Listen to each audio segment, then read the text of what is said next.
cleaning that up, being very, very careful not to remove your scribed center mark on your bottom plate because you need that to align that coupling.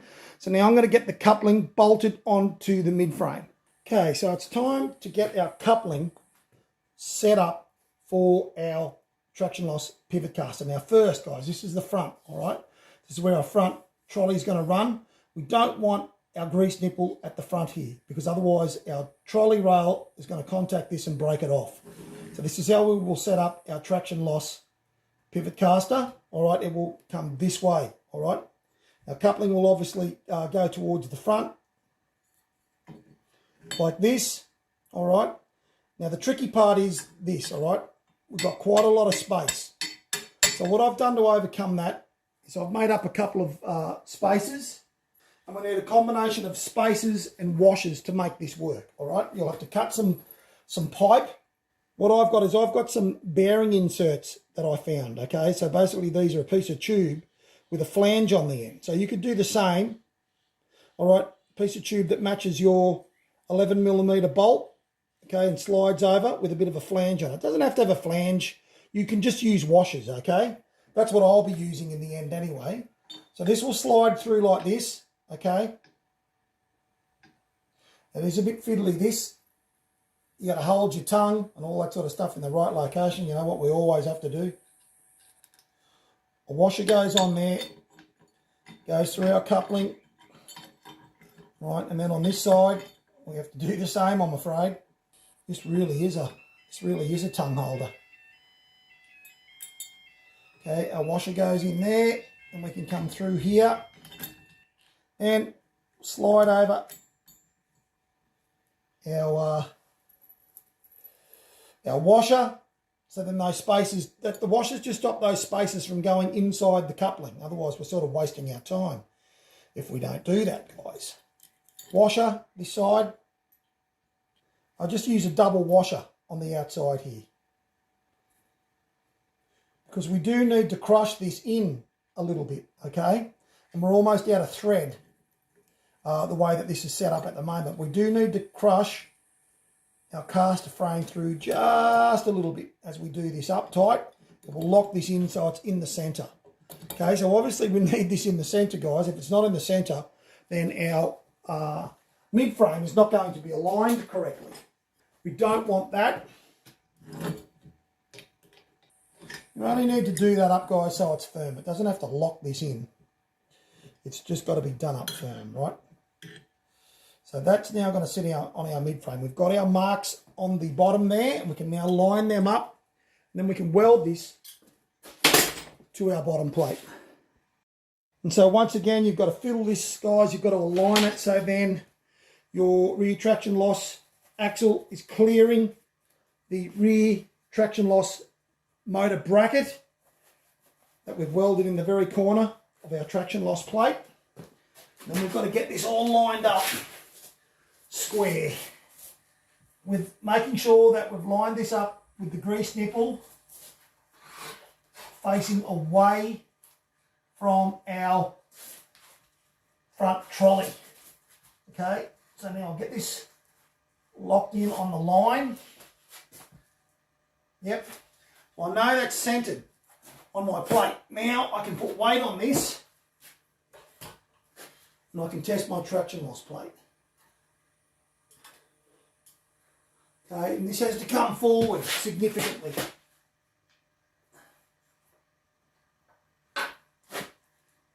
We'll almost end up with this flush on the front, I would imagine. Now, to get the traction loss alignment properly set up correctly, you've got to make sure this is also centered.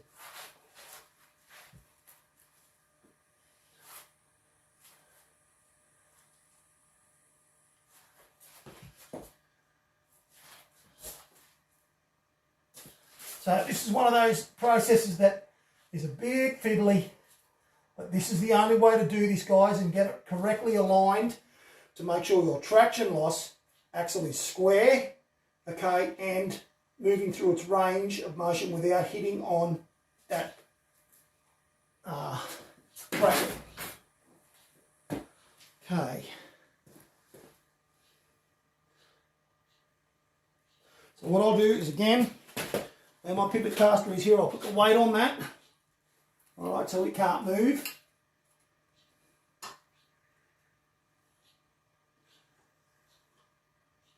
That's very close. I can move this forward just a little bit more.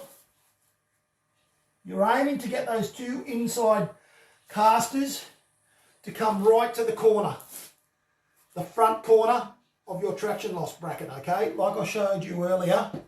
So this will take a while to get this lined up. That way you're utilising all of your traction loss plate that's available to you.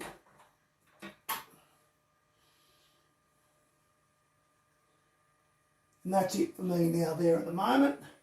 So I'm now going to weld this in, guys. So then, him not gone nowhere.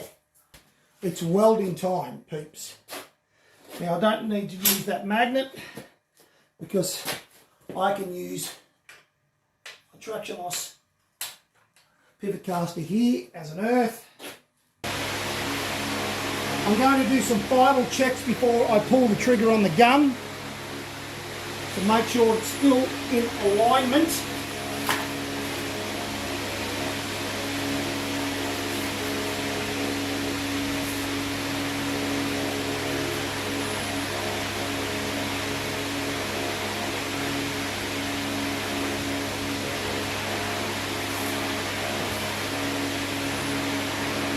Really take your time with this. It's important to get this square like we're doing with everything else.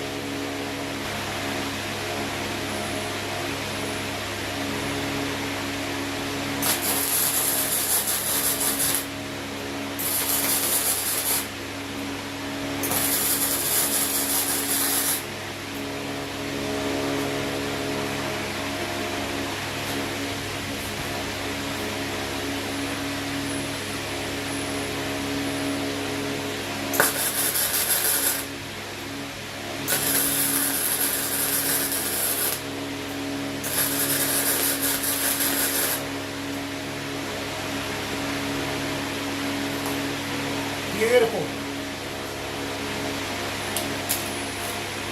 Okay, what we'll do is we'll remove our bolt now so we can remove our mid-frame.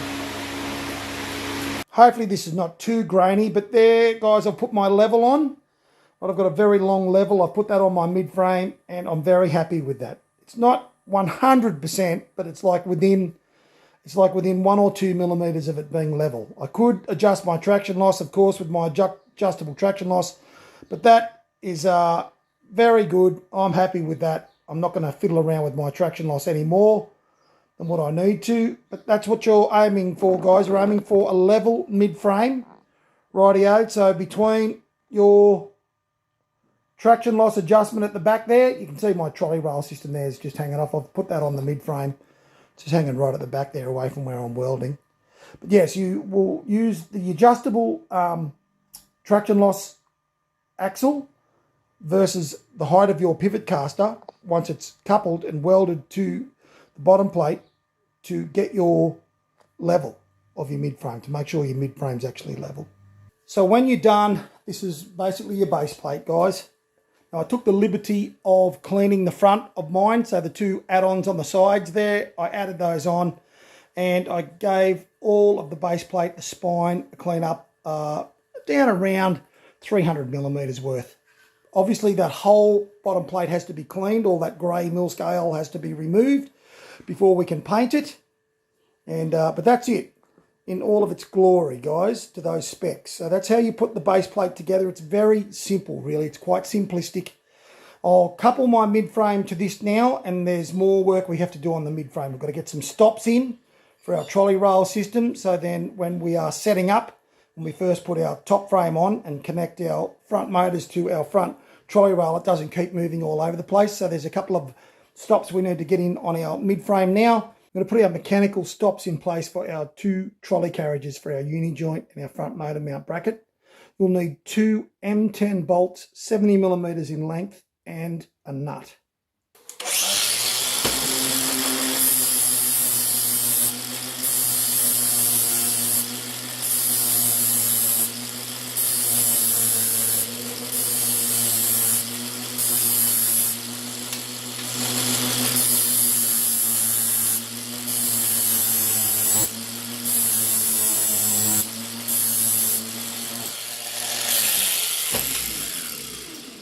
Then what you're going to do, guys, you're going to ground the ends of those M10 70mm bolts into sharp points like this.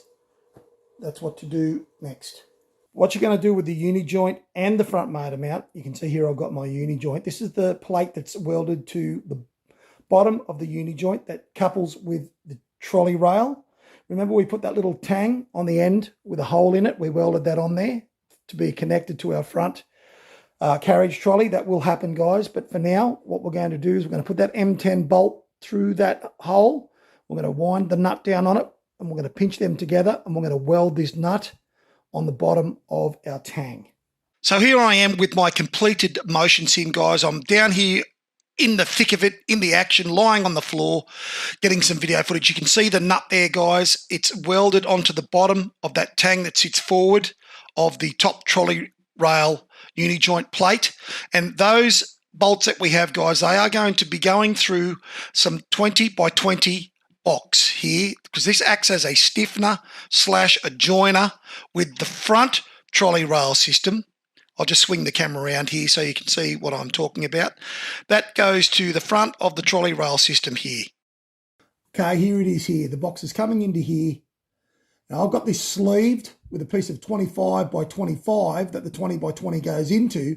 So then this can have some adjustment, all right? So then we can set up the distances between our front motor mount trolley carriage and the uni joint. Now, initially when you first set this up, so even before we put the stiffener in, guys, sorry, I've just bumped the camera there. Even before we put this stiffening piece of 20 by 20 in, when you first put your trolleys on and you try and attempt to connect your top frame to your trolley rail via the rods, okay, this is just going to move all over the place, okay, because your rods that connect your motors to your top frame are on tie rods, okay? So this will just move all over the place, all right, as soon as you connect your top frame to this, because it's not stiff. So that's what we use those 70mm long bolts that we sharpened the end for. You'll run those all the way through. You won't have this stiffener on, okay? You just run them straight into your nut, and then you can tighten them down because we've ground points onto them. You can tighten them down into your mid-frame here, and it will lock your trolley so it can't move, okay? And the same can be said about this end. Just wind the bolt all the way down, so then you basically screw it into the mid-frame, and it will basically pull the trolley rail bearings tight onto the rail, so then your uni joint and the front motor mount trolley can't move around. Now, this is all connected at the moment. All right, that's what that's all about. Well, that is your lot for today. So until I see you in the next tutorial, you guys stay safe, stay healthy, and take it easy out there.